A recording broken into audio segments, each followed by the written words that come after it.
podcast. Talk about horror. But think about the children, not the children. I think that's actually our first intro that's totally relatable to the episode. I know, right? Ever. And it's not the children. The children. Welcome back, everyone, to the Punk Rock Horror Podcast, episode number 21. I'm Matt. I'm Cody. And this time, we are talking about children in horror. And if you made it through that intro, kudos to you. I don't know. Yay. I thought we sounded good. I mean, I thought you couldn't tell if it was like us or if it was the actual singer. I feel like we could have a career in a real monotone version of all of huge 80s ballads, like Michael Bolton, kind of stuff like that. This is the tale of Captain Jack Sparrow. That's the only Michael Bolton song I'll listen to. Right, or just like if I heard like regular Michael Bolton songs and I'm just like, it's not funny. I can't listen to it.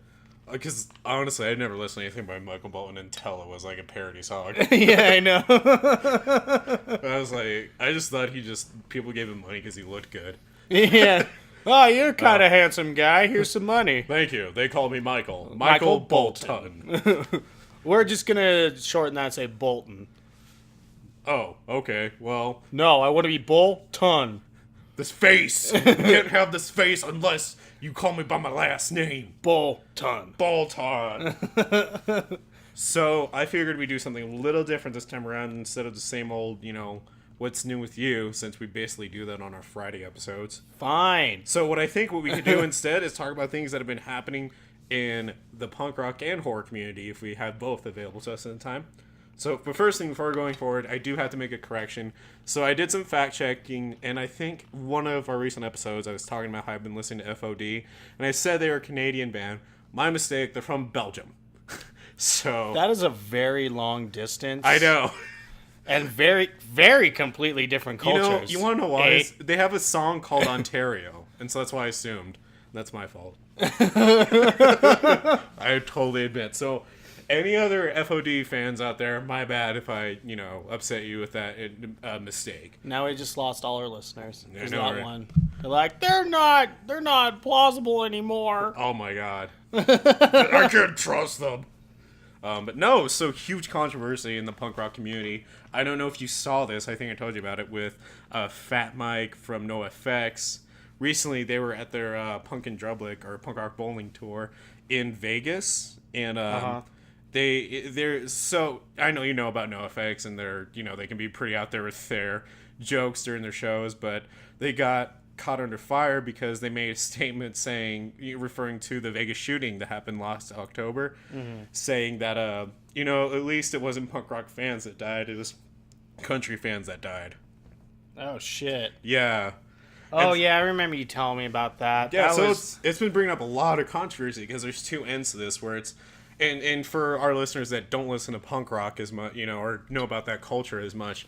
The punk rock culture has always been about unapologetic, saying what you want to say, and if you offend someone, then you offend someone, and that's always just been, a moniker, and that's just been part of it. But at the same time, most of the time, it's normally towards religion and government is like the mainstay, is like those main things that kind of corrupt things. That's where punk rock kind of came out against. That's the whole saying what you. But you have a lot of punk rock elitists saying oh, that stuff has to be okay. Like, if you can't say that stuff, you're not fucking punk rock. Like, you live behind a a border. You still live behind censorship. Yeah. And it's so I can see both sides of this argument.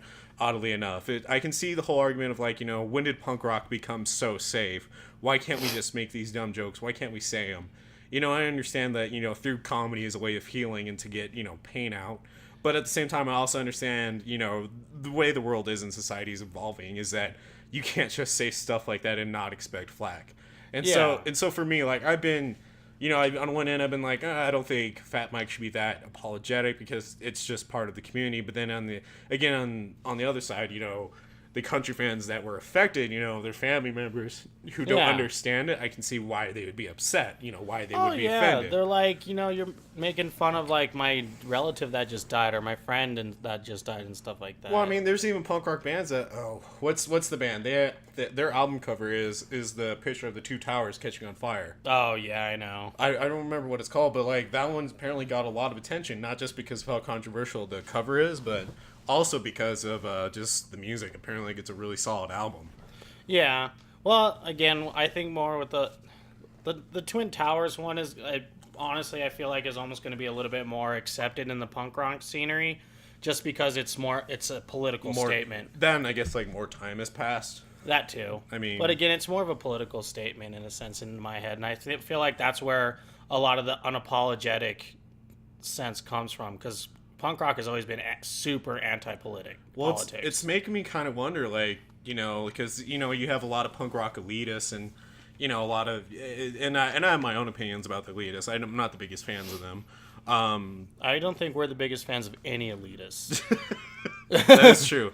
But that's an entirely different subject. But so you have what was I gonna say? The punk rock elitists who keep claiming that punk is dead. And I'm kind of wondering if it's not that punk is dead, but the old ways of punk are dead. Well, yeah, just and that's even, like, controversial, because it's like you can't really label punk itself. No, but, like, because punk is a culture, and like any other culture, it has to evolve with the times and stuff like that. But I mean, that's why punk rock has always been appealing to, like, Outkast, is that it evolves on its own will. It doesn't evolve with anyone else. Yeah, because in punk rock's always been as far away from mainstream as it can get, because I mean, even nowadays, like heavy metal and stuff like that, when it starts getting more mainstream, like you can tell, like, the sound of the quality of their music tends to get. Well, and that's the thing, like, if Corey Taylor came out and said a joke like that, I guarantee, done. like, dead. He wants Stone his dead. Sour, his family dead, his dog dead. Stone Sour, Slipknot would be suffering, like, so much more shit than NoFX probably would be, and like you mentioned, is that, like, the thing that we all don't want to admit is that NoFX has become a little more mainstream. Yeah. But I mean, like, I think that's impossible to not become mainstream when you hit that much success. No, I agree, but that's when, like, you kind of have to understand, like, I feel like you'll have to understand, like, their culture is going to have to change a little bit. Like, if NoFX wasn't as big as they are, he could probably get away with saying that.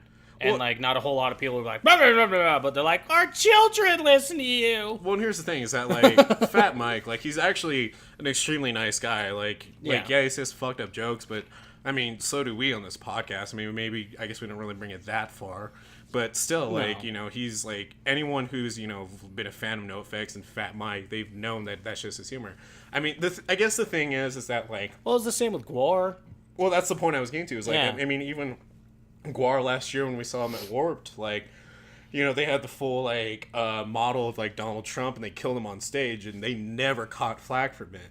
No. Yet literally a couple stages over at the Dickies show, like oh they my got God. they got kicked off the tour because they told this, like, extreme feminist to, like, fuck off, basically. Yeah. Because, like, they were and the whole reason is, like, Dickies were making, like, just a joke. They were doing a joke. They were being like a hardcore punk rock band, like, just making a joke, and, like, they got in trouble. Yet Gwar never gets in trouble, and I understand that's Gwar's shtick, but at the same time, well, I mean, Gwar got a little flack for talking about Chester Bennington's death. And that's the other thing. Like, they made a joke about his suicide literally 1 week after he took his life, sadly enough. Yeah. And, like, they're still, like, touring. They're like, the thing is that, like, Gwar sticks to their guns. Like, look, we're not sorry. We've dealt with suicide, and we've dealt with people who, who've taken suicide in their lives. We experienced this, and we're not sorry about it. This is how we take things on, and if you don't like it, you can fuck off. And that's literally, like, their attitude towards it. And I'm not giving them flack for it. I mean, no, that's their thing. I do think there is a certain amount of respect you can give to an artist when they do stick to their guns, when they say something controversial. I think it comes more to the context of it, like if they're trying to hurt someone or be offensive to be offensive, and not to be offensive to be funny. Because, like, you even got comedians like fucking Daniel Tosh and Anthony Jeselnik who will make jokes worse than what Fat Mike said, and they still sell out shows. They still well, okay, so the thing with Daniel Tosh, though, like, I can't fucking remember what joke he was talking about. I think it was one of his like rape jokes where he talked about his sister getting raped or some shit like that. His fake sister. Yeah. Like, and some woman actually like took offense to it, and he actually had to make a huge formal apology and stuff because he was gonna lose Tosh.0. Yeah. And all kinds of stuff. So like, yeah, they still sell at their shows, and like Daniel Tosh actually makes fun of that now, and like he could poke fun of it, and now he's actually trying to find his border. But like, yeah, I understand. I think it's just more because NoFX is more mainstream than Gwar is. Like, as much as there is a huge following for Gwar, like, in my opinion, they're kind of on the lines. No, it's kind of it might agitate you a little bit, but they're kind of on the lines of like ICP, in a sense of their like fandom, because ICP can say whatever the fuck they want and do almost whatever the fuck they want, and they'll be super controversial, but they don't apologize and they're still popular. Yeah. And Gwar is the same way. While along the lines of like NoFX, they're at that level to where like they almost have to watch what they say, and like when it comes to like those kind of topics. Well, and I mean, one person can even argue like, you know, it's good that we make fun of it when we bring offense to it, because as long as we're bringing attention to it, then it's a subject, and it's a subject that still should be talked about. Yeah. And like, I mean, that's just an argument can be made. I'm not making that argument, but I've seen an argument towards it. I mean, it's just, I think it's just a sign that if we want to give it a label, the old ways of punk are dying out. Mm-hmm. And I mean, I love NoFX. I'm still gonna listen to them. But I think they're kind of probably at the point where they should probably just focus on shows. Yeah. And just doing tours like the way they're doing right now, and kind of let that pave the way for new up and coming punk bands that want to take on that mantle, or follow in their footsteps, or what have you. Yeah. I mean, whether this joke that Fat Mike made, confirms that or not, or, makes or fails the band, which I doubt it's going to fail the band. Oh, no. He did his thing. It's over with. Yeah, and the whole band stood behind him. And yeah. I mean, I don't know. It's just rough, but I mean, I still see Punk Elita saying, like, oh, he shouldn't have said sorry. And, I mean, I guess on the other side of that argument is, like, the other part of punk is, like, encouraging change and, for the better. And so, I mean, maybe it's time we stop making those jokes. I don't know. If listeners, if you're involved in the punk rock community like this, and, you've seen this story or you have opinions on this story, reach out to us on Twitter. Let us know what you think. And we'll try and include it in not Fridays, but the following weeks. Yeah, but next Monday's episode. But so, yeah, with that being said, I think we should probably jump into it.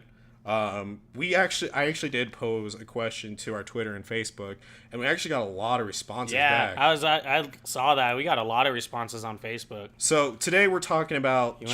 I'll read one more thing before we move on. I just wanted to kind of reach out, because I'm a cook, I'm a chef, and stuff like that, and like one mainstream, one of the like biggest inspirations for being a cook and a chef and stuff like that. Anthony Bourdain passed away. Oh yeah, that's the thing I was gonna bring up. Yeah, and it really sucks, especially because like when you know who he is and realize who he is, like he was like this super famous chef and everything, and had these shows. But he was the epitome of cool. Yeah, no, he was a great guy. He was really cool, and he was just laid back, and like, I don't know how like our listeners feel about Obama and stuff like that, but one thing that I thought was really cool is that Obama even did a small tribute to him about like this meal he had with them. Yeah, they literally sat in plastic chairs in this little like rundown kind of like kitchen. They sat in plastic chairs and had a meal and had a couple beers and just shot the shit. Well, I think that's really cool when just a chef can like reach that level and just be like that laid back and that cool of a person and touch so many people like just well, and that's like, the thing about Anthony Bourdain is that he hanged around CBGBs and he loved that atmosphere. And yeah, I actually read an interview with what is it? It's one of the Ramones. I keep forgetting his name. I think it's like Mark. God. The one living one. So shameful of me to forget the name, but I was reading an interview, and he said he's like, Anthony Bourdain was a true punk rocker purely because he just did whatever he wanted to do. Yeah. And that he just liked to go travel and experience new things. Mm-hmm. And like, that's just kind of surreal, because it's like, it's true. Anthony Bourdain did do just whatever he wanted to do. And, he struggled with a lot of demons, and, you know, for someone like, you know, from the Ramones and even Serj Tankian, and, you know, have so much respect for this dude who just liked making food and liked eating food and just like talking to people, like talking about music. It's really kind of like surreal, because that's basically what me and you like to do, except, you know, it's horror. And I'm not trying to compare us to Anthony Bourdain, but it's just, oh no, you know, when you see someone as big as Anthony Bourdain, and you know, you get a peek behind the curtains of what he's like, and it's just, he's just a regular dude who just likes normal shit and just likes to travel. Yeah, like it's just funny, but in that aspect, but it's extremely sad, and yeah, and I mean, I guess I kind of want to just maybe, you know, include that, you know, for anyone who is struggling with you know, suicidal thoughts, or, you know, or is in that part of their life that's very sad and very dark, you know, please don't be afraid to reach out and get help. You know, it's the hardest thing to do, and, you know, coming from someone who struggled with it, you know, themselves, I understand like why it can be a, you know, smear on your ego, or, you know, all the negative feelings you go through when looking for help, but you have to get help. Like know that you're not alone. Like, you're not, and if you need help with it, there's always someone there to help you. Yeah, I mean, I'd be even willing to go far as, you know, to probably just include in the episode notes to, you know, for people, suicide hotline, you know, for this episode. I mean, yeah, I mean, we can. You know, and over here at the Punk Rock Horror Podcast, if you guys ever reach out to us, and, you know, we'll definitely reach back out to you. Yep. So, yeah, it's just sad. I guess it is. It's just a hard subject to, you know, talk about in general. But, you know, rest in peace to Anthony Bourdain, and, you know, we send our love and condolences to everyone who's been affected by his passing. Yep. So, all right, so now we're going to move on to the meat of the episode. So do we want to start off the meat of the episode, or do we just want to go into our listener participation? Let's do our listener participation. You'll read it off the Twitter, and I'll read off the Facebook. Yeah, so we're talking about... the FB. What? I just had to say that. I don't know, dude. Just read it! We're going to start this episode over, because we now sound less cool than we do. But no, so we're talking about children in horror, and why children in horror movies are so terrifying, why they give us the heebie-jeebies, and so on and so forth. And we're going to talk about... Not the children! Not the children! I'm going to be saying that a lot, by the way. That's why I titled this episode. Not the children! Think of the children! But, yeah, so we're going to be talking, you know, about the science behind it and history, and why, you know, people are generally terrified of it. Do you want me to go first? Yeah, because since you have the question actually up. Okay. So this is our commentator, like the comments we got, and this is the question that we posted on Facebook and Twitter. Yeah, and I think we're actually, if, you know, this continues, I think we're actually going to make this a segment, and we're going to call it Listener Participation.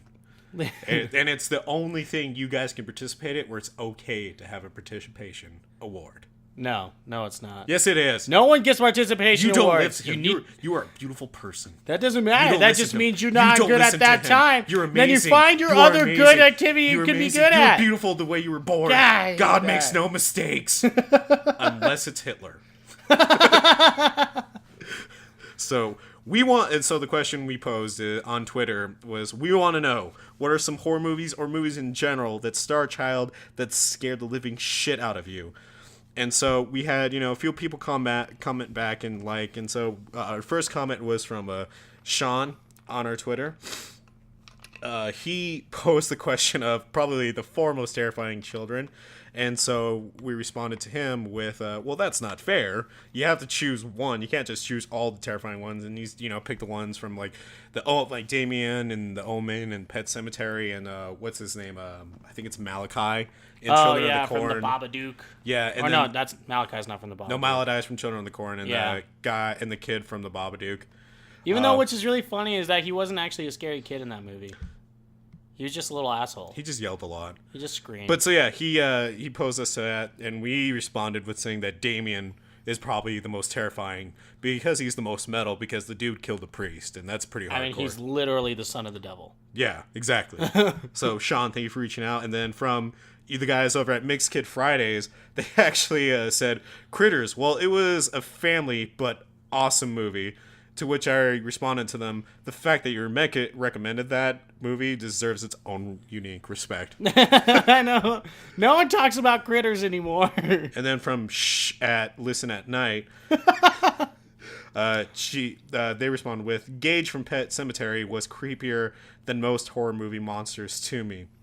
I could see that because he's just a little kid and he slices the Achilles tendon. Fuck that kid. That kid deserves a punt to the fucking face. And I just want to make sure. I want to correct myself real quick. The first person I mentioned was Sean, and it's at Sean Movie Talk on Twitter. So yeah, those are the people that reached back out to us on our Twitters. I was about to say on our tweets, on our Twitter. Cody, go ahead. So a couple of our comments from our commenters from Facebook. We have the Mad Pooper, Aaron. Got you, Aaron. Even when she's not on the podcast, she's still connected. Yeah, still the Mad Pooper. She said the original Poltergeist. We're not going to talk about that remake. I mean, I didn't think it was terrible, but at the same time, I don't know. I mean, the one thing I will say is that they at least showed you what the other side of the world of that, Yeah, that was like. that was the only redeeming part of that movie. And then Nate Cypher, he commented, he can't say it scared the living shit out of me, but I really like the concept behind Sinister. There's a lot of replies to that. I'm not gonna read those. There's a lot of replies. And then. I know, on our Facebook one, we got like 22 comments. It was all mostly off of Nate's Sinister. And then, my good friend Chelsea Me, she said she seconds the concept behind Sinister. The idea freaked her out, and then the very first Insidious, with the part with the baby monitor, still gives her the chills. Sorry. Well, it's on our Facebook, so anyway. Yeah, but okay, we need permission my bad. for the last okay, name. We need my your permission. bad. James, he said the original Omen movie. We asked, is there a specific thing? He just said the whole thing. And then Nick said the Salem's Lot kid was a good one. I always forget about Salem's Lot. Not gonna lie. We might have another movie in the future that we have to go over. Boom! Boom! And the Shining Twins, that was actually one that a lot of the commenters kind of didn't mention. The two twins. Come play with us. Oh no, there's one person on here that commented one that no one else got that I'm actually really happy. Oh, nice. And then Tim, he said Pet Sematary, the original Child's Play, The Shining, and because he loves Michael, the new Halloween is coming out, by the way, if you haven't seen. Oh, yeah. Just going off his Halloween comment, I would actually have to say the Rob Zombie remake, actually, because it actually showed Michael Myers as a kid. I mean, I'm going to give it to the classic just because that's the one that started it.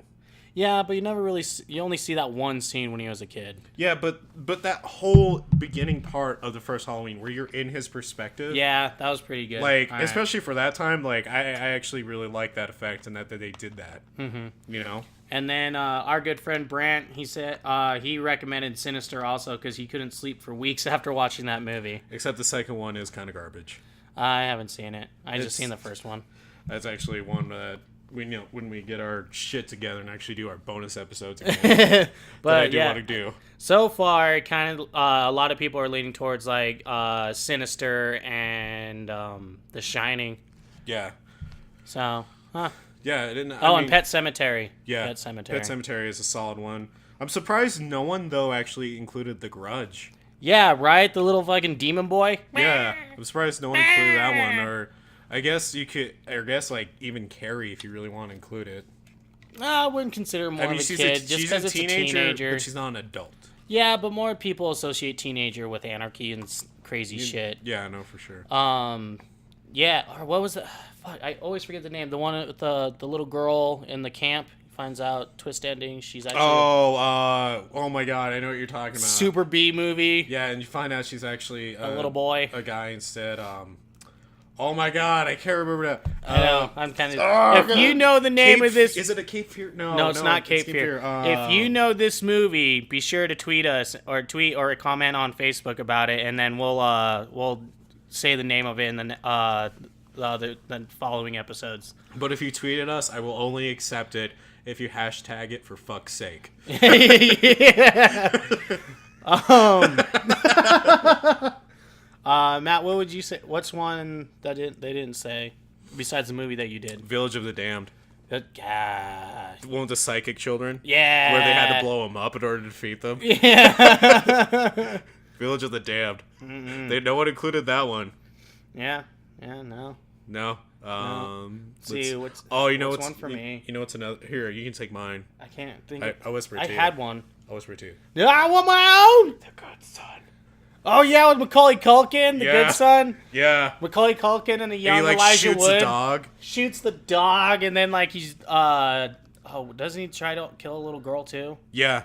Yeah. It's fucking evil in there. Mm-hmm. There's actually, like, conspiracy theory that, like, from, that came after the Home Alone movies. No, the conspiracy theory is that, the Home Alone turned into Saw. Macaulay Culkin turned into Saw. Oh, okay, that's it. Jigsaw. Yeah, that's right, yeah. Because it almost makes sense until Macaulay Culkin did his own like little video of like Kevin growing up and he's all messed up and he's in the back of a cab like smoking and stuff and he's honestly, like, they left me alone twice. Honestly, dude, it'd make more sense if he grew up to be the collector. Yeah, that would make a little bit more sense. That'd make more sense.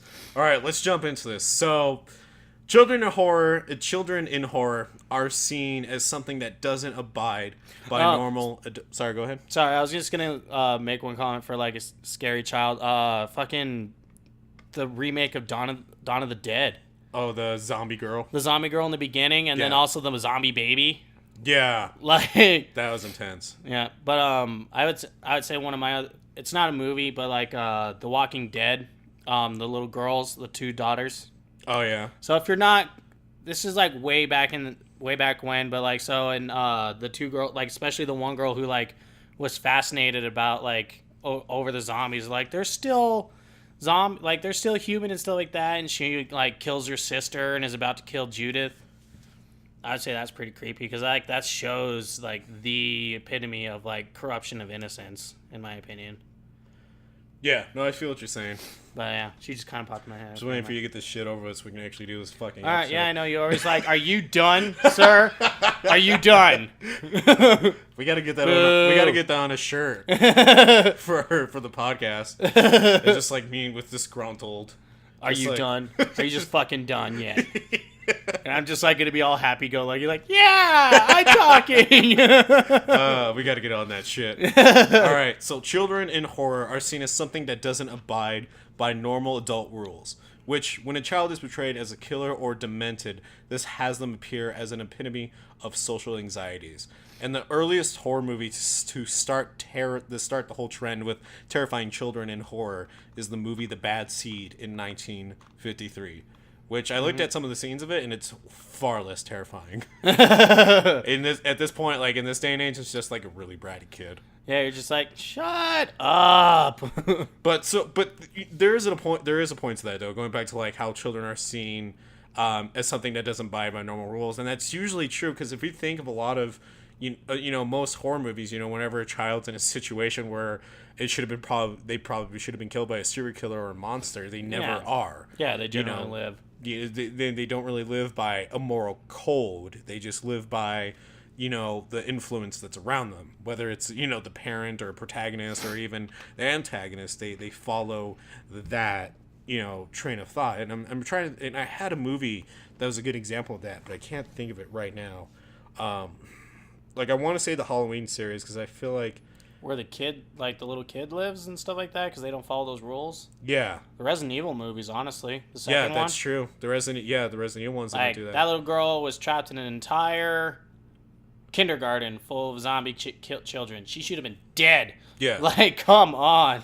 Yeah, but that's the thing. Is like more often than not they don't. And so when you do see a child get killed off in a horror movie, it's far more shaking and surreal because it's something that's not supposed to happen. Well, and I notice a lot of the times that most of the time that'll happen is usually either like in straight to DVD movies. Yeah. Because I know it's almost every big screen, like The Hills Have Eyes with the baby and stuff. There's no way that baby should have lived through all of the shit that happens. Or even Alien. Yeah, with the little Alien, girl. the little girl lives. Like, there's no way the little girl should have lived, especially since she was hiding in the ducks. Yeah. Like, she should have been killed off way early on. The fact that she wasn't, it means something. Yep. Speaking of the original Night of the Living Dead. The biggest taboo about that movie, besides the fact that it had a black man leading, a leading actor, was the fact that the little girl turned into a zombie and killed her mom. Oh, that's another one. Yeah, that's kind of intense for like a movie back then. Yeah, especially back then. Little girl's a zombie, like the daughter turns into a zombie. I mean, I guess it's even kind of intense for this day and age. Yeah, it's still considered one of the most controversial scenes. Well, and then let's think about it let's think about The Exorcist when the little girl's possessed and she actually is demented. That is getting rid of the rules, that it's like that's betraying the rules, that's violating the rules that are set, like kids are supposed to be innocent and holy. Yep, especially when the demons having her having the little girl stab herself in the vagina with a crucifix, or walking down and bleeding in her mouth. And I mean, because most children are denied a voice when they do get that voice, it's usually a voice of reason or innocence, a sign that everything's okay. So when that voice is turned sinister, this makes the child unheimlich. I have a friend who's actually lived in Germany for a year, and so I kept asking her how to say that correctly. So either I fucked it up or I did good. We're gonna find out. But I mean, so let's look at it like this. And I mentioned this to you earlier, in the movie, The Pursuit of Happiness. It's not a horror movie, but this ties in because Jaden Smith in that movie was a voice of reason for Will Smith's character. Yeah. And that's usually, we see kids played as that, whether it's in drama or action films, there's the kids always some sort of comedy relief or a voice of reason for some reason. Yeah, because the kid's usually the one inspires the hero to keep going. Yeah. Even if they don't say anything, the hero see the child and I gotta do it for the children. Well, and when we see that voice, get turned demented and turned foul, even in Insidious, when that kid, even though he doesn't speak for the majority of the movie, he still has an effect just on the visual of him. Yeah. And so I mean, there is something to there when we do see innocence itself get infected with a dark entity, a dark nature. It's because a child is usually shown as the innocence, and so when you see them all demented or anything, or when they die, it's a corruption of innocence, and so that's when I think that's why it's always been kind of a taboo. Well, I think it's when we're watching horror, it's it's a macabre setting and everything is dark, and the only thing in there is when you do see a kid. And for me, I actually get annoyed when I see kids in movies. Yeah. And not because of oh shit, what they put through. It's more just I'm already invested in this dark nature of this movie. I'm oh, here's this kid we have to protect. I'm fuck, an escort mission. Yeah, fucking Ashley. Shout out to all our Resident Evil 4 fans out there. Yeah. But fucking it shoots my anxiety up because I'm great, now they have to protect this fucking kid. And the kid usually, and there's always that one scene where they're about to get out of the scenario or whatever, and the kid's no, and then runs back or some shit. Usually does something that stupid. And you're well, kid's kid's fucking dead. Yeah, but nope, kid lives. And oh, of course. And honestly, I feel a good amount of the time the hero gets mortally wounded or something like that because he has to go back and chase the kid. Oh, what? We found a mech suit to save this kid? Yeah, something awesome happens for him. It's I could save the child now. My God, he's a Super Saiyan. But unheimlich is a German word that is translated in English, and when it's translated, it is the uncanny. Uncanny is the translated word from unheimlich. You could just have said politely, "Hey Matt, you could have done that a bit better," instead of fucking embarrassing me. Well, maybe you shouldn't just say, "Are you fucking done all the time?" I'm gonna leave this fucking podcast. I'm over it. Podcast over. Fuck you. God damn it. So unheimlich became a bit of an obsession in German culture, so much so the Freud had written large amount of it, which he believed is where fear in general had originated from. I feel like you've stopped typing. You didn't finish this statement. I had to blow my nose, really. Whatever. But this is the perfect word to describe a child in horror, purely because when we see a child act in a sinister way, the child is acting. It's very taboo instead of how we normally expect a child to act. So yes, we understand, like, children can be kind of frustrating when they throw temper tantrums and stuff like that, but when you come down to it, like, it's because they don't understand how the world works and stuff, so they're purely innocent. Like, so they're shown as, like, the picture of innocence, and so, like, when you start seeing them do all these sinister things, it's kind of like it just, like, ruins that picture, and then it ruins the normal day picture of innocence. I'm so back, that's by why. the way. Yeah, we know. Did you read the whole Unheimlich? Yes, I did. While you were throwing your temper tantrum. I'm a voice of innocence and reason. You're not a child. Just because you have a child doesn't mean you are a child. There are people in my life that would disagree with you on that statement. Moms don't count. My wife. She does not see you as in its voice of innocence. You'd be surprised. When I throw a tantrum about, like, fucking food going to waste, like, you'd be surprised. I do. I get mad about food. We know. Yes, I know. It's like you got so pissed at her when she just wanted a bite of your cake earlier. Yeah, because it was fucking cake. Just saying. Like, here's the thing: whatever religion you follow, or whatever creator or God you believe in, fact of the matter is that God has given us gifts on this planet, and it would be an insult to that God to waste the fact that we have cake and not eat it. Okay, I'm just saying. I like pie more, so. That's fine. Doesn't matter. But I'm not going to shit on your pie, obsession. You would. No, I won't. If you saw me throw a fit, Dev. No, I get it. I'd be like, Dev, leave him alone. Stop triggering him. Sorry, I totally. What were you saying before we went on our tangent about cake and pie? Basically, like, so how horror movies use children to corrupt the picture of innocence was basically where we went, where I left off before I was rudely interrupted. It's okay. God, you needed some pie or something. I do need some pie. I got ice cream. Oh, that's good enough.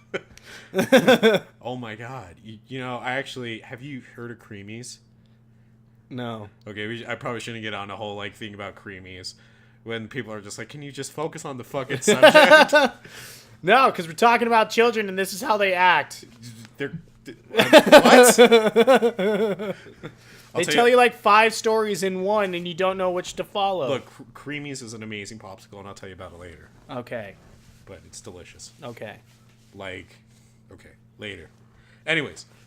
Back to the children! Well, so, one thing, I was thinking of, because we were talking about, how, when children are killed off in horror movies, it's definitely unsettling, and this very sad thing that shouldn't happen. I started thinking, how many movies have I seen where a child is killed off? I think the one that I've seen that has stuck with me most was Feast 2. Yeah, that's what I was going to bring up, was Feast. So, yeah, wavelength. Yeah, but, because, when the shitty guy, that's literally how he's portrayed, as the shitty guy in the movie. Is he goes down to save a baby from a car from these monsters, and he's running, but the baby's slowing him down. He throws the baby up in the air to try to do some sort of plan to catch a rope and grab the baby before he goes back up. Mm-hmm. Instead, the baby falls flat onto the pavement, and then you can see the baby bleeding, and then the monsters eat the baby, and it's you don't expect it to happen. And when we both saw that, we were just like, fuck. And so it's like you were saying, it's the corruption of innocence, destruction of innocence. The one that got me was actually the first Feast, when the little boy died. Yeah, that one should have got me a lot more than it did, but I guess just. Well, I think it's because we watched it when we were so fucking tired. It was 4 a.m. when we watched it. I mean, still, it's a fucked no, up I know, scene. but especially because it was a lot more gory than how the baby died in the second one, because the kid just gets fucking eaten alive, and the mom's trying to pull it out, and only gets his shoe. But that was one that actually stuck with me. But I think the other one that really, really got to me was actually Slither. The 2 little girls. Yeah. Just because and they're all infected. Yeah, how they were infected, and because they are throughout the whole thing, they're super sweet and innocent, and you can kind of relate to them, especially if you're a nerd, because they're reading Goosebumps. In the last scene when they're just normal, and then you see them starting to get infected, and they're having a seizure and stuff like that, and then you just see them all triggered where they're super they're infected and zombified and stuff like that, and you're like, fuck. And okay, so like real quick, let's like flip that around. Let's like talk about like Wreck-It Ralph. You know, the what's her name? The girl in that one. What Princess something? Not Princess Lollipop. Oh, whatever. Fuck. You know what I'm talking about, the glitch. Yeah. In that movie, you know, it's a child portrayed as, you know, comedic relief, something funny, like, you know, kids will be kids. And then going back to Slither, you know, in the beginning of the movie, they're kind of like the same way, you know, not as funny, but still happy-go-lucky. And then when, like, you're talking about, you see, like, the alien infect them, and they're just like, wanna play with us, sister? Yeah. Like, it's truly fucked up if you think about it.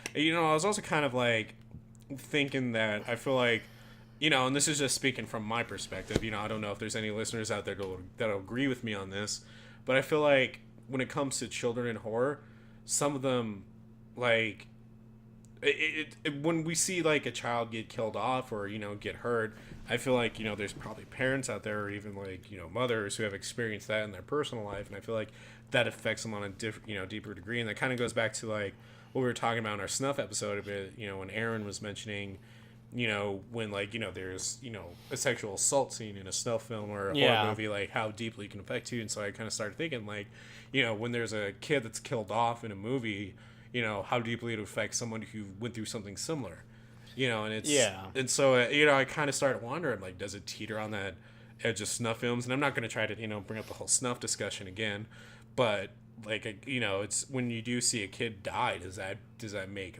the film darker or more obscene, or does it dwell into that realm of the uncanny nature of terrifying children? You know what I mean? Yeah. I don't know. I guess like it, because to me, like, I get more uncomfortable with the snuff stuff, like seeing the rape scenes and stuff like that. Oh, yeah, I do, guaranteed. Like, over, like, we're gonna get uncomfortable with the snuff stuff, guaranteed. Oh yeah, but like, cause like it for me, it's got a little fucked up, but like a decent amount of time, especially if if it's a movie where the kid dies and he dies off early. Yeah. Like, there's like this small voice in the back of my head that's just kind of like, oh, thank God the movie can progress now. Like, I don't have to worry about this kid, because I almost feel like, because just like you said, when you see a kid just kind of like pop up in a horror movie or whatever, like it's a fucking escort mission. Yeah. Like, kind of thing. Like, I almost feel like if the kid's used out throughout the whole movie, it almost kind of hampers it to me. Yeah. Like, because I'm just like, it's almost, you're kind of like, either the kid's gonna survive, or it's gonna be one of the few movies where where the child dies and it progresses the story more. Well, and I think, you know, when a kid's killed off in the beginning of a horror movie, it becomes a plot device or motivation for, you know, the character. I mean, let's talk about The Descent. You know, in the beginning of that movie, you know, the protagonist's husband and kid are killed off in a terrible car accident. Yeah. And then that becomes a plot device, becomes motivation for her to, you know, go on these spelunking adventures to get through her trauma and, you know, and the tragedy she's gone through in her life. Yeah. And then even, like, I'd say another, like, really good plot device where they use that is the new Jigsaw movie, the newest. Yeah. Where, like, there's the main girl where you're kind of rooting for her through the whole thing, and she talks about how, like, she doesn't understand why she's there because her husband rolled over and suffocated their newborn in his sleep. Yeah. And, like, she couldn't love him anymore, and he went insane and ended up killing himself. Yeah. But then you find out it's because, like, the baby wouldn't stop crying, and then she actually suffocated the baby and made the husband think he did it. Spoiler alert, much. Okay, unless you, like, are really into the Saw movies, they're not gonna watch. Hey, there's listeners that probably are into it. Then they probably would have saw it by now. What if they didn't? It's several years out. They probably would have saw the Saw movie. You done? But anyways, like, how, like, they can use that as a plot device to, like, you're pulling for this girl to, like, survive the entire time, and then all of a sudden they throw that one thing, and you're like, fuck this bitch, I want her dead! And her family's already dead, but... Before we continue, listeners, if you hear that noise in the background, that is Harrison, our lovable official, non-official mascot. Say hi, Harrison! Hi! Aww. I got Kool-Aid. No. Quite. Oh, listeners, if you were here, you would just see this grown man hold up a 6-pack of Kool-Aid and with the biggest smile on his face, just say, I have Kool-Aid. It was totes adorbs. Oh my god, I just want to put it in my pocket. Oh god. Well, but as to what you're saying though, like when a kid's killed off, you're usually waiting for that person who gives them a heroic kind of like view, like you view them more heroically. But the fact that that can easily be switched to like, oh my god, they're the bad guy, they're the bad person. Yeah. Like it's kind of astounding in that aspect, because usually for something like that, you really have to build it up the whole time throughout the movie. When you find out something like, oh no, it wasn't the dad, she actually killed the kid, you're just like, that fucking cunt. Yeah. I want her dead. And her family dead. Oh shit, they're dead already. Yeah, she already lost her family, so she just needs to die. Super dead. But I mean, let's talk about Village of the Damned. That's probably one of the more notorious, besides like, The Omen and Bad Seed, or even Pet Sematary or Children of the Corn, that probably doesn't get as much love as it still should this day and age for portraying children, because it not only does it give children an uncanny nature with them, where they're not acting like children, they're acting out of how they're normally supposed to act, they're acting with a mysterious force to them, but that force to them also gives them an advantage over all the adults. Yeah. And it's like, for back then, it's like, follow what, we say, do what we do what we do, you're the children, you follow us. And then for all that to switch around just because they have psychic abilities is kind of, does put you in a vulnerable state. Yeah. Because it takes like, just the fact that it took something so thin as just to be able to have like this psychic nature to flip the tables on an adult is kind of terrifying and astounding at the same time. I mean, not that it's like an everyday occurrence where some kid has psychic powers, is Jean Grey all up in this bitch. But like, but the fact that it just something, a simple story element added in just like that, really puts in different perspective. And that goes into like even with The Exorcist, with a kid just being possessed. Like just something simple out of nature force that adds to that kid's nature, makes them far more terrifying than they should be. Because it's like, it's yesterday I was feeding them fucking SpaghettiOs and I had to put them in a timeout. Now they're singing about Beelzebub and speaking ancient Sumerian. How the fuck do I cope with this shit? Yeah. I don't know. Yeah. Yeah, sorry, I just kind of lost my train of thought there. No, it's okay. Like, I was like really into like... That was a huge spiel I just went I was on. just like, go on. SpaghettiOs? Yeah. I'm listening. I like SpaghettiOs. Just quick, is Village of the Damned the one where like the couple, like the adult couple were in it? No, that's Children of the Corn. That is not Children of the Corn. You're talking about, okay, what are you talking about? With what? Okay, so like it's the couple, okay, and they like drive into this abandoned city, and it's all populated by children, and they got rid of all the adults. Yeah, that's Children of the Corn. That can't. Is that really Children of the Corn? Because the children sacrificed all the adults. Is that Children of the Corn? Yes! That's the one that like South Park was making fun of and stuff like that? Well, is it South Park use psychic powers or no? No, the South Park one was like where they're all the kids are like, it's Cartman versus Stan and Kyle, and they have warring factions because Cartman was saying all the adults like molested them and stuff like that. Yeah, that's so like they got rid of them. That one is like a mixture of Children of the Corn and Lord of the Flies. Okay.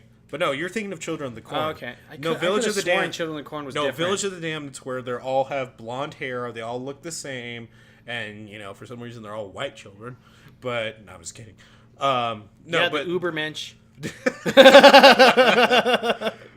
We did make a Hitler joke earlier, so it only fits to follow up with that. Yep. But anyways, no, it's they have in their eyes turn white whenever they use their psychic powers. Yeah. Like, we already know what you're going to do, Mr. Jefferson. Okay. You know what I'm talking about? about? Yeah. All right. No, like Simpsons made a spoof of that one. Yeah, when they watched Simpsons that movie. did it. Simpsons did it. But no, we just mentioned Lord of the Flies. I actually did want to bring that up because that's actually a horror film. Yet it has children acting out the most savage instincts and primal rages, and that humanity holds within. And that whole thing was super unsettling. Yeah, the entire whole time. Movie. Especially with the fat kid, that poor fat kid. Oh my god! I don't remember if his actual name was Pig. They just called him Pig. They just called him Pig? Yeah. Okay.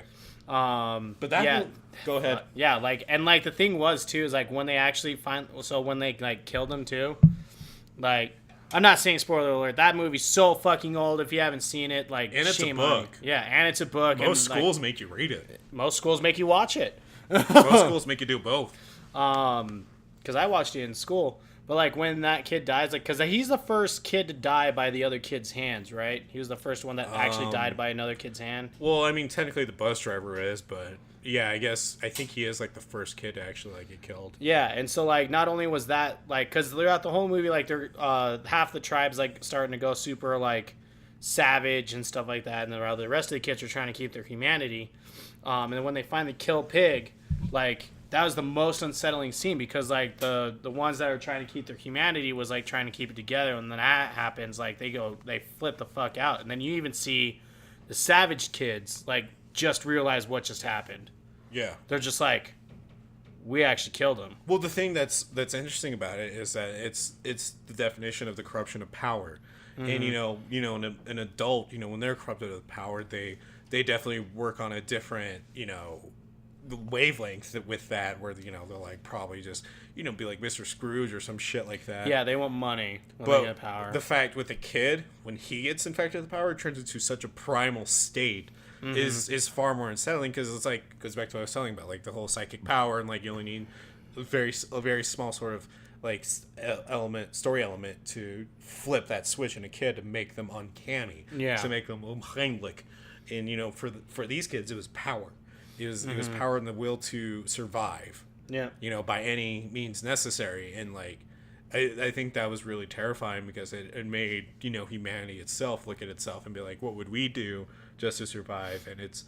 And I think that's what's really terrifying about that is, what would the extents we go through just to survive, and the fact that that terror was brought to us by kids on an island. Yeah, because like if the whole movie starred adults instead, like, it would have been a totally different situation. It'd be far more democratic for a lot longer. Well, I'm just saying, like, if that scene happened and it was all adults, would nowhere be near as, like, brutal, and it would not hit as home as much. It's the fact that, like, because since they're kids, because, like, when you think about it, if you replace all the kids with, like, adults, like, we're totally fine with watching adults die.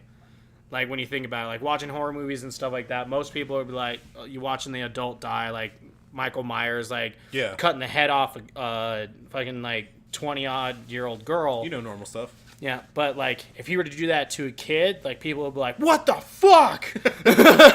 Like, no, I'm done. Well, and, like, bringing up with what you're saying, like, it'd be different from, like, adults. It's like, adults, if they were stranded on the island, they understand the situation they're in, and they're just trying to survive. Yeah. Where for kids, they don't understand. And because they don't understand, they're not only just trying to survive on a different level, but they're trying to, just not die. Yeah. And trying to figure it out. Where it's like, an adult's like, okay, I need to obviously find food. There's food on this island. There's fish. I can go fish. I don't need to eat my fellow man. Where it's a kid, it's like, I don't know how to fish.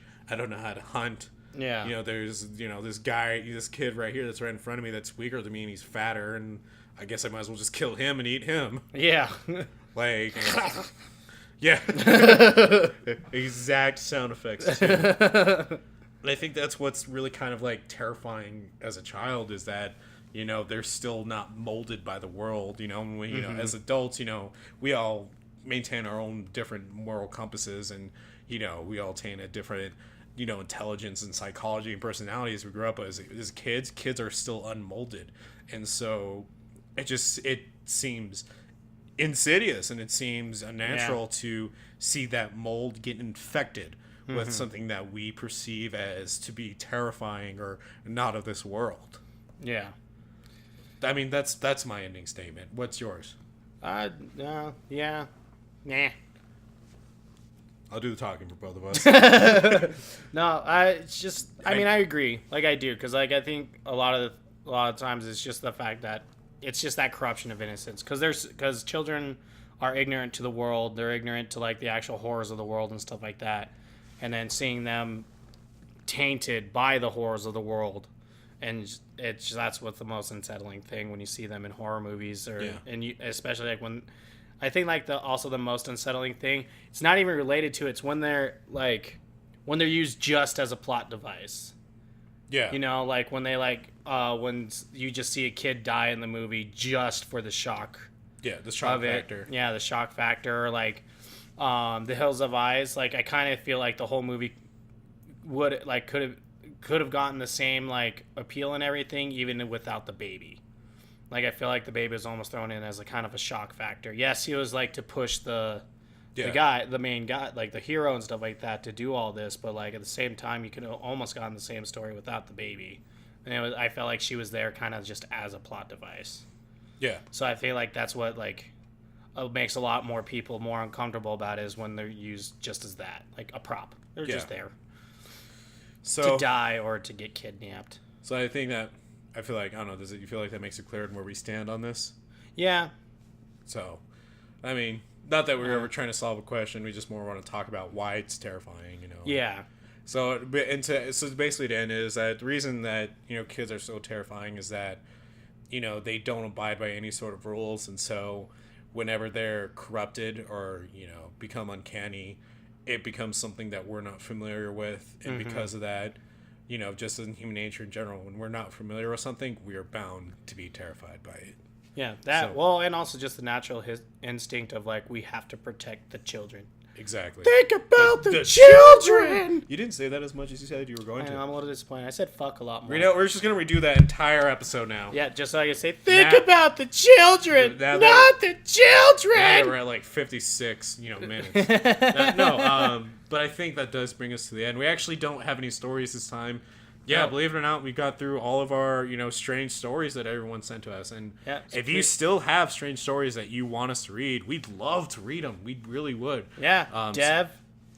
Whoa. Sorry, she keeps saying she'll send us stories. So I'm just pointing her out now. But no, definitely, we'd love to read your strange stories here on the podcast. So please send them to our email, punkrockhorrorpodcast@gmail.com, all one word. And also, some good news. We're finally at a 5-star rating on iTunes. Yay! Yay! Hey. Woot. Woot. To which I will read the most two recent reviews we've gotten, which just to pat ourselves on the back. That, and because to pat help you guys out there. This one's gonna be really hard to read because So the name is 12356563223FBJ DXVJRSZC. That is literally the name. Good name. I'm fairly certain they just put their hand right on the keyboard. And went, but they said, I started listening to this podcast and I can't stop. It's so funny and easygoing. A perfect show in my opinion. Thank you, listener, for that. That really means a lot to us. Especially since when you sent that review, it actually got posted on my birthday. Aww. So thank you. I won't. And then whoever this person is deserves a high five because they heard us talk about after we came off the Denver podcast, how the Denver podcast called me Kyle. Yeah. So they go by Eat My Ass, Kyle. This podcast takes my mind off work and Audi drivers. To which I will agree, Audi drivers tend to piss me off the most. I don't know what it is, but most Audi drivers I see are super douchey and cut people off like no other in the road. Yeah. That's probably my most safe comment I made in this entire episode. But so thank you, listeners. Please continue to send us your reviews, and we'll read them here on the podcast, and we'll give you guys a shout out. It does mean a lot to us. Also, thank you everyone for your support. We're working our asses off to get this website built up. The photo shoot's been great. I'm not sick anymore, and thank you everyone. Thank God, because you got me sick. Sorry. Dick. It's just allergies. Dedication, man. Dedication. Yeah, not when you have to lie about it. I mean, I had to lie to myself mostly. Yeah, you couldn't have to lie to me. I would have worn a little sick mask or whatever, so I wouldn't breathe in your sickness. Yeah, I hope Erin didn't get sick. The mad pooper. I hope she did. just to be on the other side of it. So yeah, with that being said, we are at the end and we keep getting sidetracked, but Please send us your reviews. We'll read them here on the podcast. If you want to follow us and keep up with us with everything we're doing and participate in, our listener participation corner for future episodes, follow us on Twitter at officialphp and on our Facebook at Punk Rock Horror Podcast. Follow us on Instagram, Punk Rock Horror Podcast, #PHP Podcast. And if you listen to us on YouTube, please subscribe, give us some likes and views, and comment on our episodes. Yeah, because you'll find us on YouTube, Spotify, Google Play, iTunes, Stitcher, Player FM. Really? Yeah, I know, right? Damn. I know. Dope. I actually think we're ready to finally go on the iHeart app too, so I got to send them some paperwork and whatnot. But yeah, with that being said, thank you again, everyone, for tuning in. Yep. Or I guess the one person or the many people, whichever. Yep. And on the next episode, I'm going to be talking about The Unborn. And I'm going to be talking about Orphan. Orphan? It's just Orphan. No, it's just Orphan. She's not the Orphan? No, it's just Orphan. So she's just some Orphan. She's not some indie band. Okay, just right. Okay, it's just Orphan. God, I thought she was going to be special. You know what? You don't have to throw my nerdy magic cards on the ground. I did. You didn't have to do that. Thug life. You know what? Podcast over. 2 Chainz. Get out! Podcast over. Podcast over. Bye. Bye.